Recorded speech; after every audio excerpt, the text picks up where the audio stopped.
शिवदत्त, तुम्हारा ये तिलिस्म और षड्यंत्र मुझे मेरे वीरेंद्र से दूर नहीं कर सकता।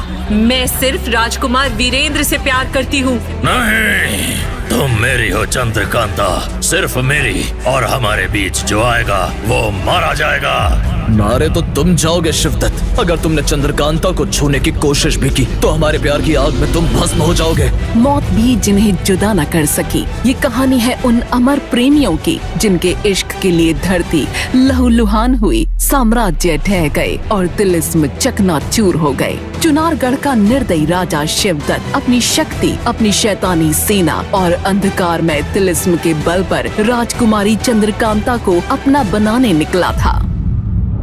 पर जब वो चंद्रकांता के दिल में अपने लिए जगह नहीं बना पाया तो उसने जबरदस्ती चंद्रकांता को अपने तिलिस्म में कैद कर लिया। लेकिन चंद्रकांता के दिल में बसता था सिर्फ एक नाम, एक चेहरा। वो था वीरेंद्र विक्रम का, वही वीरेंद्र जिसने मौत के दायरे और शिवदत्त के खूनी तिलिस्म की गहराइयों में कदम रखा, सिर्फ और सिर्फ अपने प्रेम की खातिर। मैंने कहा था ना चंद्रकांता, चाहे तुम इस दुनिया के किसी भी अंधेरे कोने में क्यों ना हो, तुम्हारी सांसों की खुशबू मुझे राह दिखा देगी और मैं तुम्हें ढूंढ निकालूंगा। ये सुनकर चंद्रकांता की आंखों में आंसू छलक उठे। वो दौड़कर वीरेंद्र से लिपट गई। उसका दिल धड़क रहा था, मानो सदियों के बाद चैन मिला हो। उसे अब भी विश्वास नहीं हो रहा था कि जिस तिलिस्म में वो कई दिनों से कैद थी, जिस तिलिस्म को उसके अंगरक्षक अय्यार भी पार न कर सके, वहाँ वीरेंद्र उसे ढूंढते हुए आ पहुँचा है। मेरा दिल कहता था चाहे वो वहशी शिवदत्त कितनी भी मुश्किलें क्यों ना खड़ी कर ले, तुम जरूर आओगे अपनी चंद्रकांता को बचाने। वीरेंद्र और चंद्रकांता कुछ ही कदम आगे बढ़े थे कि अचानक आसमान से बिजली सी चमकी और रोशनी की कुछ किरणें सीधा वीरेंद्र पर गिरीं। अगले ही पल चंद्रकांता ने खुद को एक अजीब तिलिस्म में कैद पाया, एक भूल भुलैया जो पूरी तरह आईनों से बनी थी। जहाँ भी नजर जाती बस अनगिनत वीरेंद्र उसके सामने खड़े दिखाई देते। हर आईना एक धोखा, हर परछाई एक मौत का जाल। चंद्रकांता, अगर इस तिलिस्म से निकलना है तो आईनों के इस जाल को तुम्हें खुद ही तोड़ना होगा। पर सावधान, हर आईने के पीछे असली वीरेंद्र नहीं है। किसी एक आईने के पीछे है तुम्हारा प्रेम, तुम्हारा सत्य। लेकिन अगर तुमने गलती से गलत आईना तोड़ा तो वीरेंद्र सदा के लिए मर जाएगा और तुम कभी इस तिलिस्म से बाहर नहीं निकल पाओगी। ये सुनकर चंद्रकांता की सांसें तेज हो गईं। उसका दिल डर के मारे बैठने लगा था, लेकिन फिर भी हिम्मत जुटाते हुए उसने इधर उधर देखा। चारों ओर सिर्फ वीरेंद्र के चेहरे, एक जैसे फिर भी झूठे। वो कदम दर कदम बढ़ी, उसकी नजरें हर आईने पर घूमी और अचानक उसकी आंखों में चमक आ गई और अगले ही पल चंद्रकांता ने पूरी ताकत लगाकर एक आईने को तोड़ डाला। उस आईने के टूटते ही वो तिलिस्म भी उसी पल टूट गया। तेज रोशनी में बस दो लोग बचे, चंद्रकांता और असली वीरेंद्र विक्रम। चंद्रकांता, तुम्हें कैसे पता चला कि मैं उसी आईने के पीछे हूँ? आसान नहीं था, लेकिन मैंने गौर किया। बाकी सारे आईनों के पीछे सिर्फ तुम्हारी परछाई थी, ठंडी और स्थिर। सिर्फ उस आईने में जहाँ तुम थे, कांच पर तुम्हारी सांसों की धुंध जमी हुई थी। तभी मैं समझ गई कि वही मेरा असली वीरेंद्र कैद है। तुम्हारी बुद्धि और साहस का कोई मुकाबला नहीं चंद्रकांता। अब हमें रोकने वाला कोई नहीं। नौगढ़ हमारी प्रतीक्षा कर रहा है। दोनों तिलिस्म से बाहर निकले, लेकिन उन्हें क्या पता था कि जिस राह पर वो बढ़ रहे थे वहाँ हर कदम पर एक अदृश्य नजर उनका पीछा कर रही थी। उनकी सांसों तक की खबर चुनारगढ़ की दीवारों के भीतर बैठे शिवदत्त तक पहुँच रही थी। क्या कहा तुमने? क्रूर सिंह, चंद्रकांता और वीरेंद्र विक्रम उस तिलिस्म से निकल चुके हैं। ये असंभव है। आईने के जाल को तोड़ना इतना आसान नहीं। शिवदत्त का चेहरा गुस्से और हैरानी से तमतमा उठा। उसकी आंखों में रक्तम ज्वाला जल रही थी। सही कहा महाराज, लेकिन चंद्रकांता ने आपकी चतुराई से आपके बनाए तिलिस्म को तोड़ डाला। इतना ही नहीं, उसने महल की गहराइयों से बाहर जाने का गुप्त मार्ग भी खोज लिया है।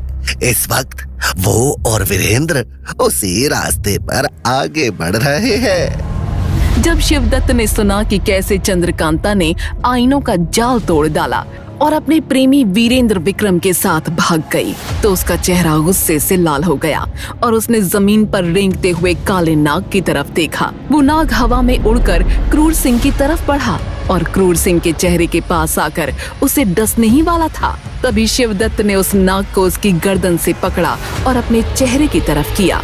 शिवदत्त ने अपनी जीभ बाहर निकाली और उस नाग ने शिवदत्त की जीभ पर डस लिया। ये देखकर क्रूर सिंह के पैरों तले जमीन ही खिसक गई, लेकिन तभी शिवदत्त ने उस नाग को छोड़ दिया और उसके होठों पर एक सन की हंसी फूट पड़ी। अद्भुत, सचमुच अद्भुत चंद्रकांता।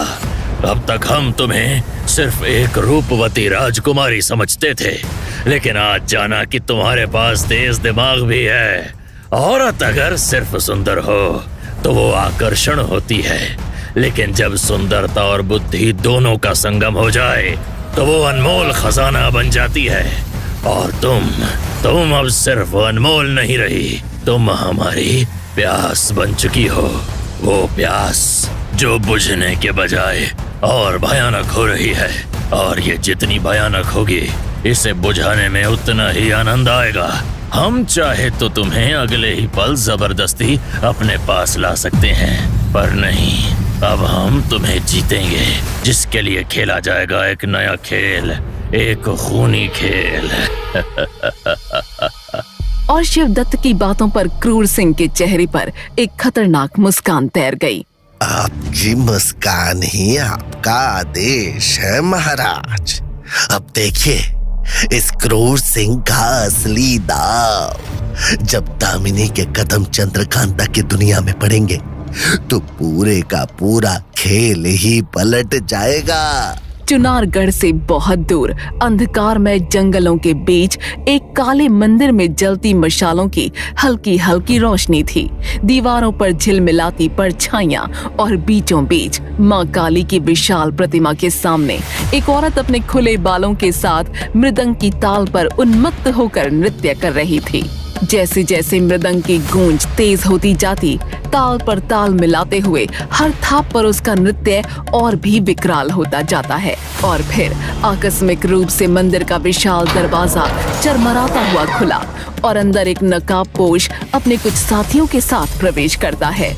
जैसे जैसे मृदंग की गूंज तेज हुई, उस औरत का नृत्य भी प्रचंड होता गया और अंतिम थाप पर उसने अपनी कलाई पर कटार से गहरा चीरा लगाया और बहते रक्त से मां काली का अभिषेक कर दिया। क्षण भर में मंदिर में घना सन्नाटा छा गया। रह गया सिर्फ मशालों की कांपती लौ और हवा में घुलती रक्त की गंध। वो नकाबपोश आगे बढ़ा, उसने झुककर उस औरत के चरण स्पर्श किए और गंभीर स्वर में बोला, क्या आदेश है माँ? उस औरत की आंखों में पागलपन की चमक कौंधी। उसने दोनों हाथ आकाश की ओर उठाकर गरजते हुए स्वर में कहा, तुम मेरे ये खुले बाल देख रहे हो? ये कोई सजावटी नहीं, ये मेरी जिद है। ये मुझे हर पल याद दिलाते हैं उस प्रतिज्ञा की जो मैंने नौगढ़ के राज दरबार में ली थी कि मैं नौगढ़ की इज्जत को अपने कुल में दासी बनाकर रखूंगी। चंद्रकांता वो मेरी दासी बनेगी, तभी इस दामिनी को चैन आएगा। उसके बाद मैं चंद्रकांता के दिमाग में वीरेंद्र के बारे में ऐसा विष खोलूंगी कि वो वीरेंद्र से नफरत और शिवदत्त से प्यार करने लगेगी। ऐसा ही होगा माँ। चंद्रकांता को मैं खुद तुम्हारे चरणों में लाकर खड़ा करूंगा और तब ये दुनिया देखेगी कि न सिर्फ वीरेंद्र बल्कि पूरे हिंदुस्तान में कोई भी उसकी रक्षा नहीं कर पाएगा। जंगल की गहराई में गूंजती उस शपथ के साथ भाग्य ने चंद्रकांता के लिए एक और नया चक्रव्यूह बुनना शुरू कर दिया था। वो नकाबपोश वहां से विदा लेकर चुनारगढ़ की ओर बढ़ चुका था। वहीं दूसरी ओर शिवदत्त के खूनी तिलिस्म से निकलकर चंद्रकांता और वीरेंद्र विक्रम ने अपनी पहचान छुपा ली थी। चंद्रकांता ने सादे ग्रामीण वस्त्र पहन लिए थे और अपना चेहरा घूंघट में छिपा लिया था। वीरेंद्र, इतनी भीड़ में कहीं हमें कोई पहचान न ले, ये जगह सुरक्षित नहीं लग रही। घबराओ मत चंद्रकांता, हमें इस भीड़ का सहारा लेकर ही यहाँ से निकलना होगा। जितनी नजरें हमें ढूंढ रही हैं, उतनी ही नजरें हमें न देख पाने से भ्रमित भी हो रही हैं। दोनों भीड़ में खोकर आगे बढ़ते रहे। तभी उनकी नजर बाजार के कोने में बैठे एक अंधे फकीर पर पड़ी, जो ऊंचे स्वर में झूम झूम कर बोल रहा था, राजाओं के महलों में तिलिस्म बुनते हैं, पर भाग्य की डोर रानी का खून चुनते हैं। संभल जा ओ नागौर की कली, तेरे लिए मौत की परछाई इस भीड़ में छुपी है खड़ी। चंद्रकांता के कदम ठिठक गए। उसकी आंखों में भय की हल्की झलक कौंधी। राजकुमार, ये फकीर ये कैसे जान सकता है कि मैं कौन हूँ? शांत रहो, हो सकता है महज इत्तेफाक हो, लेकिन हमें तुरंत यहाँ से निकलना होगा। दोनों तेजी से भीड़ के भीतर गुम हो गए, लेकिन उन्हें क्या पता था कि पास ही एक ऊंची इमारत की छत पर खड़ा दामिनी का बेटा उनकी हर हरकत पर नजर गड़ाए हुए था। उसके हाथ में बाज की तरह प्रशिक्षित एक काला शिकारी था, जिसकी आंखों में वैसा ही शिकारीपन था जैसा उसके मालिक की आंखों में था।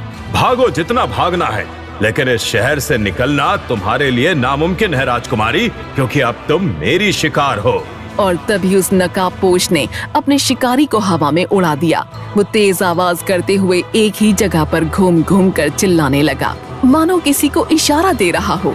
और तभी अगले ही पल काले नकाब में लिपटे कुछ सैनिक चंद्रकांता और वीरेंद्र के चारों ओर घेरा डालकर खड़े हो गए। राजकुमार, ये लोग कौन है? जो भी हो, आज ही मेरे हाथों मारे जाएंगे। पीछे हटो चंद्रकांता।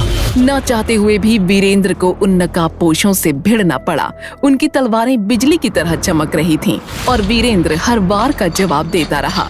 लेकिन तभी क्रूर सिंह अपने सैकड़ों सैनिकों के साथ वहां आ पहुंचा। उसकी निगाहें खून उगल रही थीं। वीरेंद्र, चंद्रकांता, अब भागने का कोई रास्ता नहीं।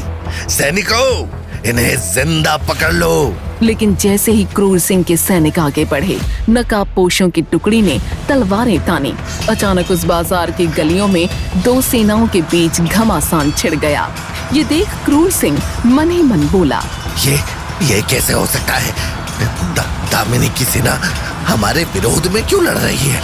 खैर, जो भी हो रहा है अच्छा हो रहा है। मैं सही मौका देखकर चंद्रकांता को यहाँ से ले उड़ूंगा और उसके गायब होने का इल्जाम दामिनी और उसके बेटे पर डाल दूंगा।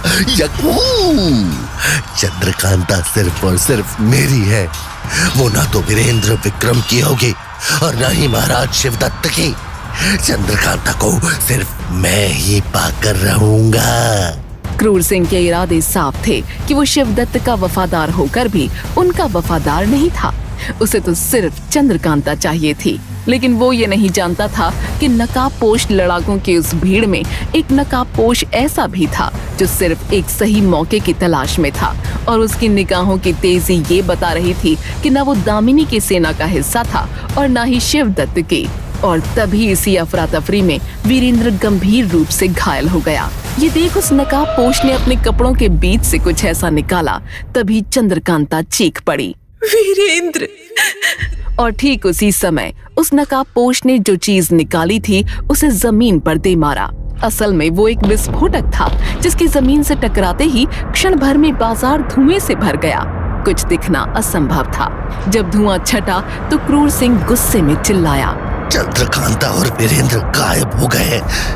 ये सब इन नकाबपोशों की वजह से हुआ है। सिपाहियों, बंदी बना लो इन नकाबपोशों को। क्रूर सिंह के आदेश के बाद एक बार फिर शिवदत्त की सेना और दामिनी की सेना के बीच युद्ध छिड़ गया। लेकिन वहीं इमारत के ऊपर खड़ा दामिनी का बेटा ये सोच के हैरान था कि आखिर चंद्रकांता और वीरेंद्र विक्रम को बचाने वाला नकाबपोश था कौन। इधर वो नकाबपोश चंद्रकांता और वीरेंद्र को लेकर एक अंधेरी गुफा में पहुंच चुका था। वहां मशाल की कांपती लौ में वो रहस्यमयी नकाबपोश पहली बार अपना चेहरा दिखाने लगा। चंद्रकांता ने देखा वो कोई पुरुष नहीं बल्कि एक औरत थी। आप तो स्त्री हैं। आपने हमारी जान बचाई, इसके लिए मैं आपका धन्यवाद करती हूँ। लेकिन आप कौन हैं? उस औरत की आंखों में आग थी और चेहरे पर घृणा और रहस्य का संगम था। उसने धीमे मगर ठोस स्वर में कहा, मैं हूँ चुनारगढ़ की महारानी और महाराज शिवदत्त की पत्नी रानी कालवती। आप महारानी कालवती हैं? आपने हमारी जान बचाई, इसके लिए मैं आभारी हूँ। लेकिन आपने शिवदत्त की पत्नी होकर भी हमारी जान क्यों बचाई? आप चाहती क्या है? रानी कलावती की आंखें जैसे अंगारों की तरह धधक रही थीं। उसने धीमे मगर ठोस स्वर में कहा, हाँ, मैंने तुम्हें बचाया है, पर इसकी कीमत भी चुकानी होगी। अगर सचमुच बचना चाहती हो तो तुम्हें मेरी एक बात माननी होगी। तुम्हें शिवदत्त के पास जाना होगा। ये सुनकर चंद्रकांता और वीरेंद्र दोनों सन्न रह गए। उनकी सांसें थम गईं। क्या तुम चाहती हो कि हम खुद ही उस दानव के चंगुल में फंस जाएं? क्या ये शिवदत्त की नई चाल है महारानी? तो क्या आपने हमें सच में बचाया था, या ये सब शिवदत्त के लिए हमें फंसाने का एक और खेल है? कलावती का चेहरा कठोर था, लेकिन उसकी आंखों में एक गहरा राज छुपा हुआ था। अगर तुमने मेरी बात नहीं मानी तो तुम दोनों किसी भी हाल में जिंदा इस तिलिस्म से बाहर नहीं निकल पाओगे। चंद्रकांता और वीरेंद्र के दिलों में सवालों का तूफान था। क्या रानी कलावती सचमुच उनकी सहायक है, या ये सब शिवदत्त की कोई नई चाल है? क्या चंद्रकांता वीरेंद्र की जान बचाने के लिए शिवदत्त के पास चली जाएगी? युद्ध, प्रेम और तिलिस्म की इस गाथा का अब क्या होगा अंजाम? चंद्रकांता और वीरेंद्र सिंह की अमर प्रेम कहानी, खून भरी दास्तान चंद्रकांता अभी शुरू हुई है।